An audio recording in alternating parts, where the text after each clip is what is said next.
This is my pride and joy. This is Little Stinker, my pit special that is now in the National Air and Space Museum, number N22E. I always call it 22 Easy. And little tiny airplane, only weighs about 544 pounds. And a great joy to fly. As you were flying along cross country, you look out there at that little short wing and think, what in the world is keeping me in the air? Marvelous little airplane.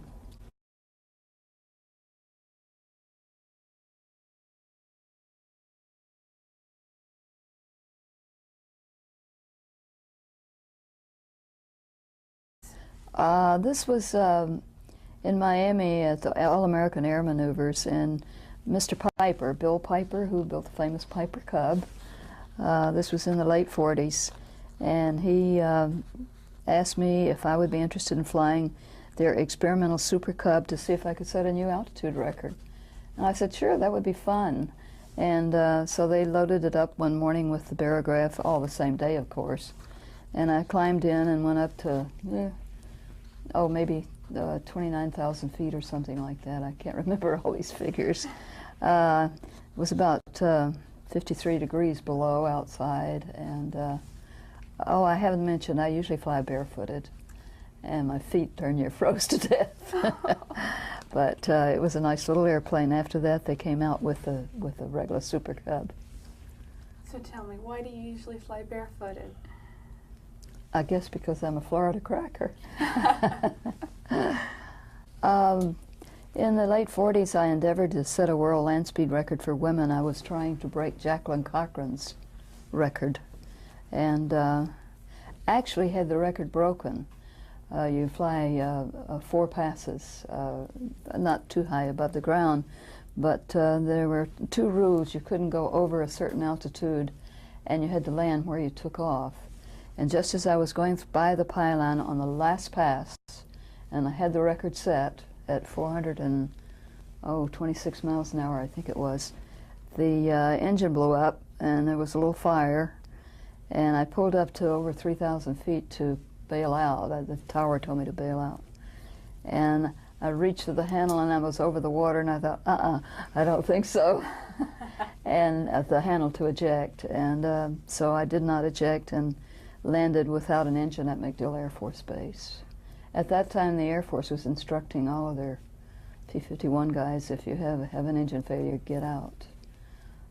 But I was fortunate enough to get it back down. Thank goodness, because it wasn't my airplane. It belonged to a wonderful gentleman named Woody Edmondson, who was the 1948 International Aerobatic Champion. And he was kind enough to let me use his airplane. I'm sure he was glad to see. Oh, he was scared to death. Everyone who lets a girl use their mechanized equipment just lives in great fear until you return it all in one piece. But so many of them were willing to be able to let you do that. That's very, very nice of him. Coveralls over the outside, very loose. And before I got out of the airplane, I would unzip and throw the coverall off, and I would get out in a dress and have my shoes handy, my heels to put on, because I felt women should create a nice and good impression of women who do what most consider masculine things. And I've always felt that way. I think it's very important that no matter what you're doing, you remain a lady. Absolutely. Go ahead. Do you have anything else you want to say about that? Yeah, this was my 1929 Great Lakes when I first started flying it in about 1947. And it was a dear little airplane with a Kenner engine. I had an interesting experience. Many, many years later, in fact, just a few years ago, we answered an ad in a magazine to buy a little sailboat, a little small 17-foot sailboat. And I asked the man his name, and he said it was Kenner. And I said, oh, I hope it's not the same Kenner that made that Kenner engine that caused me so much trouble in the 40s. And he said, that was my father. And I felt so badly about it. But it was a very interesting engine, to say the least. I had about 3 of them, and used parts from two to keep one running all the time. Oh.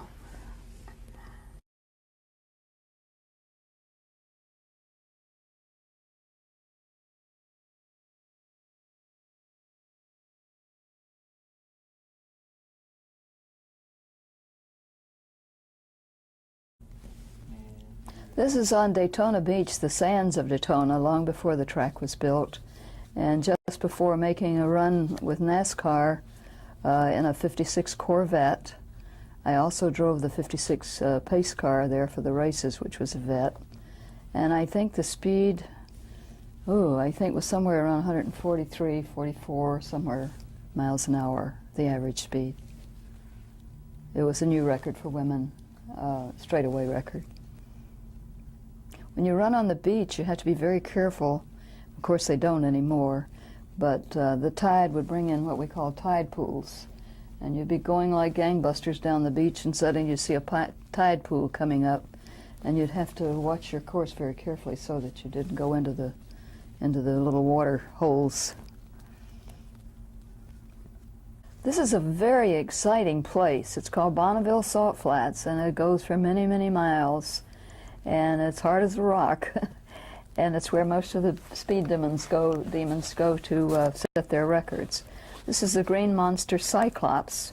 Really wasn't made for this type of running, but I really wanted to go for a women's record, so Art Arfant's let me use the car. When you sit in the car, your fanny is only about 6 inches off the ground, so to speak. And it's open cockpit, so as you're flying along, salt is flying in your face. You do have goggles on, but believe me, you keep your mouth shut, I'll say that. And this is the car that got airborne on me right at the end of the run. And was really quite a thrill indeed. I had the flu at the time, and I felt I might have done better if I hadn't felt so badly. But that's the Green Monster Cyclops, owned by Art Arfant. You certainly look. This is one of my favorites, not of me. I wanted to inject. I am really not my most favorite subject, and I hate to keep saying but this is one of my favorite shots because of the helmet. Maury Rose, a very famous race driver who won Indianapolis 4 times many, many years ago. The first time I drove on Daytona, I didn't know I was even going to need a helmet, so I didn't own one of this type. I had cloth helmets. And Maury said, "Here, I've worn this for many years and banged it all up. Why don't you use it?" So he loaned me his helmet, and when I was all finished, he said, "Well, I want you to have it. You just keep it." And nice. Maury was a fantastic race driver. This is a very special Corvette that was built for me and completely designed by the chief engineer, Bill Mitchell of General Motors at the time. He and Harley Earl said, "We want your first Corvette to be very special," and it was sent to them from the factory, and they took it about 3 months, and then they said, "Now you can come out and look at it." It was a gold car, all metallic gold, really beautiful, and had pearlescent leather inside with gold belts and buckles. Everything was just gorgeous. It even had a little small foot platform out of gold where you put your feet, and naturally I never wore shoes in it. And that's Maury's helmet again. This was shot in Darlington, South Carolina at the racetrack there. I, for a number of years, paced many races throughout the country, and this happened to be in Darlington with my beloved gold Corvette. During my life, I had about 8 or 9 Corvettes while I was with General Motors and or with their agency. And I'm a Corvette lover.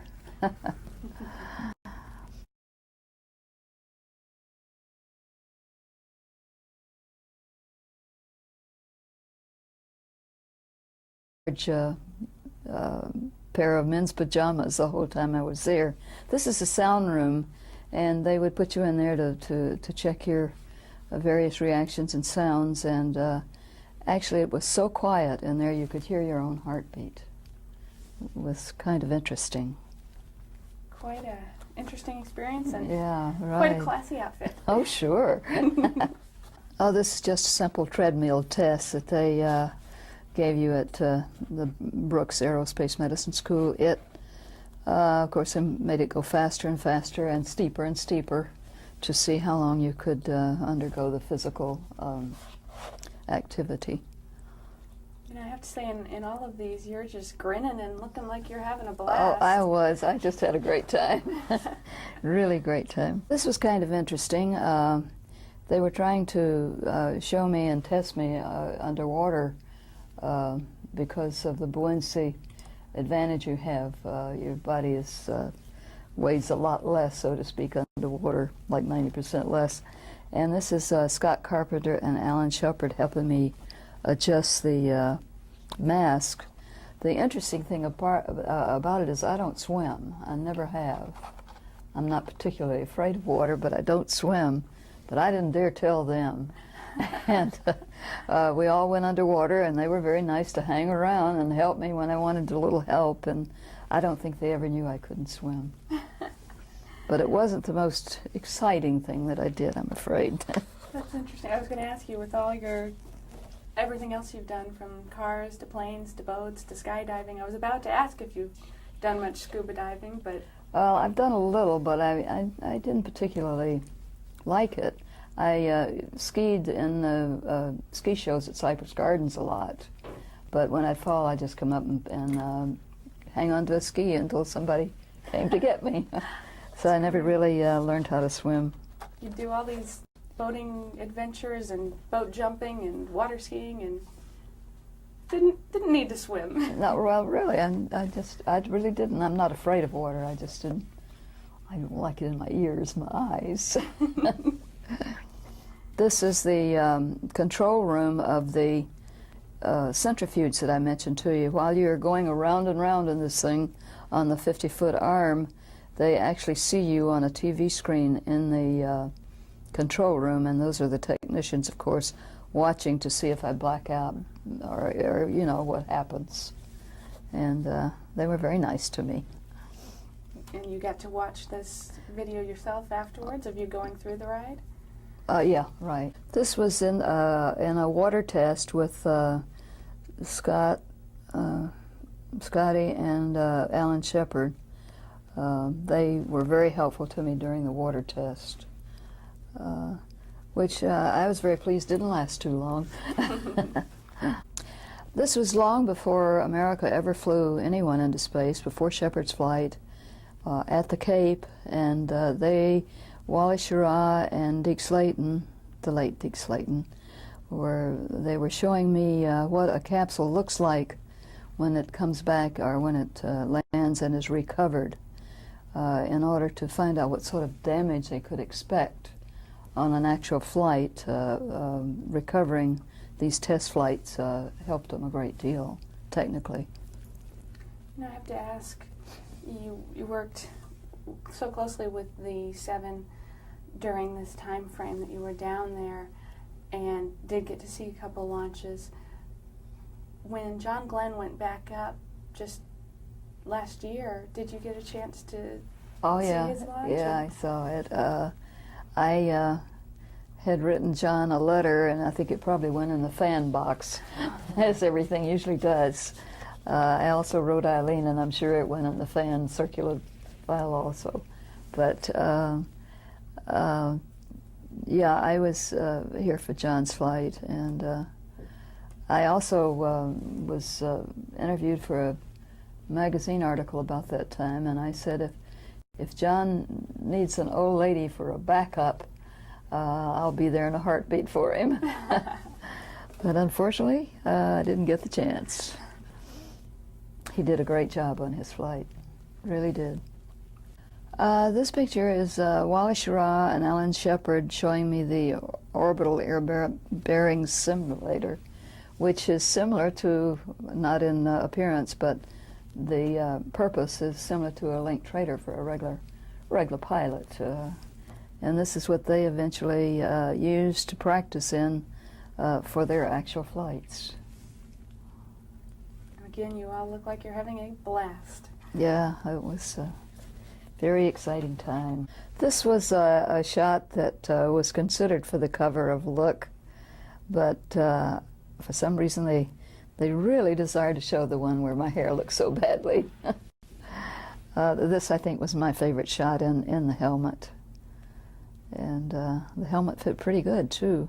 I've had a lot of different kinds of helmets, from early days of flying of cloth helmets to skydiving helmets to boat helmets. This was really kind of my favorite, but I didn't get to keep it.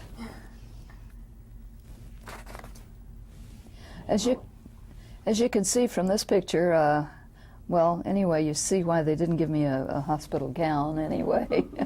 They decided I would be better off in pajamas, men's pajamas. So I spent several weeks in men's pajamas that were too oversized for me. I think that just only goes to point that they really weren't thinking about women very seriously, and they did not have the equipment there to even test women at the time.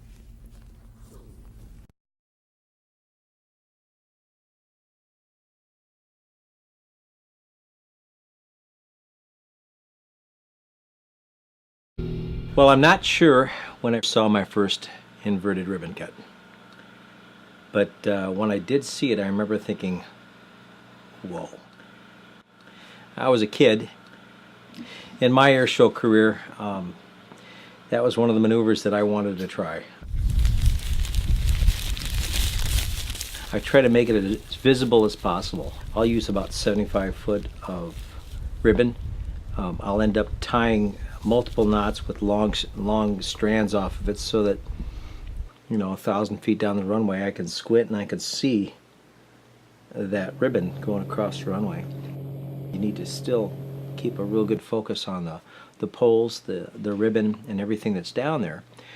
But then also you need to be able to look past that, look at the horizon, and compare that to the ribbon so that you can get your depth perception, that you can see what you're doing, along with every once in a while glancing at the pavement to see how big the white lines are that are going by at 150, 160, 170 miles an hour. 15 feet off the ground doing 170 miles an hour is pretty low.